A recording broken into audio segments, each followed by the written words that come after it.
आज हम बात करते हैं अपनी ट्रेनिंग स्टाफ के लिए कि हमारे ट्रेनिंग स्टाफ को स्टार्टिंग में जीए को किस तरह से समझना चाहिए, या हम जीए को किस तरह से परफॉर्म करते हैं एनेस्थेटिक के साथ मिलके, या हमें बेसिक क्या क्या नॉलेज होनी चाहिए। देखिए, ये सिंपल सा बेसिक रूल है।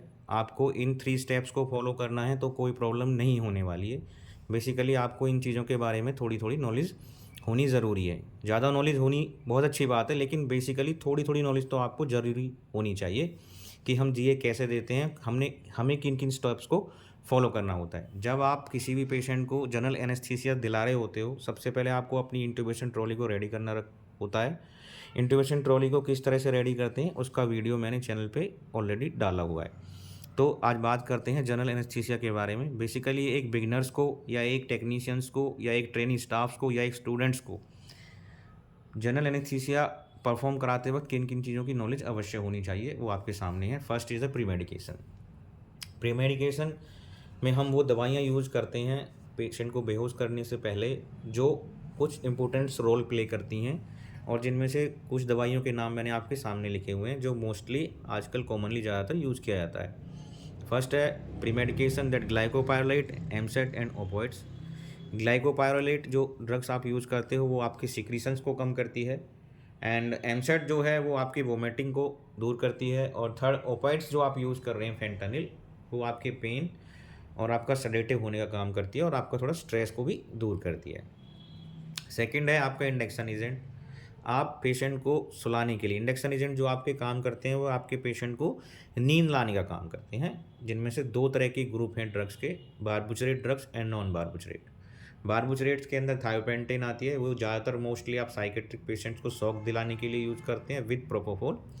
एंड नॉन बारबुचरेट ड्रग्स में प्रोपोफोल, इटोमिडेट एंड केटामिन है, जो मोस्टली कॉमनली आजकल ज़्यादातर यूज हो ड्रग्स होती है, उसका नाम प्रोपोफोल है। इसके बाद थर्ड स्टेप आता है आपका मसल रिलैक्सेंट। मसल रिलैक्सेंट में आप 2 तरह की ड्रग यूज़ करते हो।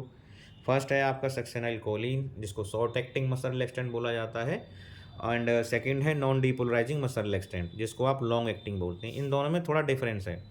देखिए, जहाँ पे आपको शॉर्ट प्रोसीजर्स फॉलो करने होते हैं वहाँ पे आप ज़्यादातर स्कोलिन से ही पेशेंट का इंडक्शन करते हैं, जैसे डीएनसी कराना है, या हिस्टोडीएनसी करानी है, या कोई पॉलिप रिमूव कराना होता है, या आप और कोई सूचरिंग है थोड़ी देर की, वो कराना है। यानी कि जो भी शॉर्ट प्रोसीजर आपको कराना है उसको आप स्कोलिन के अंडर करा सकते हो।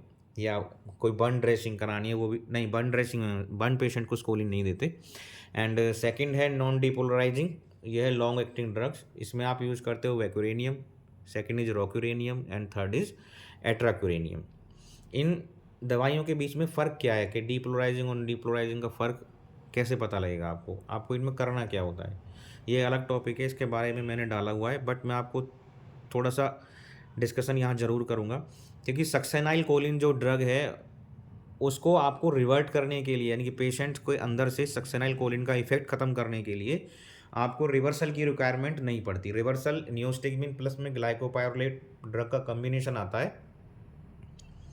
आपके किसी भी पेशेंट की बॉडी के अंदर से मसल रिलैक्सेंट के इफेक्ट को ख़त्म करने के लिए जो हम दवाई देते हैं वो हमारा रिवर्सल होता है, मायोपायरोलेट के नाम से आता है, जिसके अंदर नियोस्टिग्मिन प्लस में ग्लाइकोपायरोलेट नाम का साल्ट होता है। लेकिन जब हम non depolarising long acting muscle relaxant use करते हैं, इन तीनों ड्रग्स के इफेक्ट को ख़त्म करने के लिए हमें मसल रिलैक्सेंट उसके रिवर्सल की रिक्वायरमेंट होती है। तो कॉमन सी बात समझ में आती है कि जब हम short acting muscle relaxant use कर रहे होते हैं तो हमें अपना रिवर्सल नहीं देना। जो लॉन्ग एक्टिंग हम तब यूज़ कर रहे हैं तब हमको क्या करना है, रिवर्सल की रिक्वायरमेंट है। तो बेसिकली ये एक सिंपल सा प्रोसीजर है जस्ट, जो आपको फॉलो करना है कि आपको प्री मेडिकेशन के बारे में पता करना है, इंडक्शन एजेंट के बारे में पता करना है, और मसल रिलैक्सेंट के बारे में पता करना है कि किस तरह से आपके एनेस्थेटिक्स प्री मेडिकेशन देते हैं, इंडक्शन एजेंट देते हैं, मसल रिलैक्सेंट देते हैं। तब आप इजीली किसी भी पेशेंट को आसानी से जनरल एनेस्थीसिया दिला सकते हैं।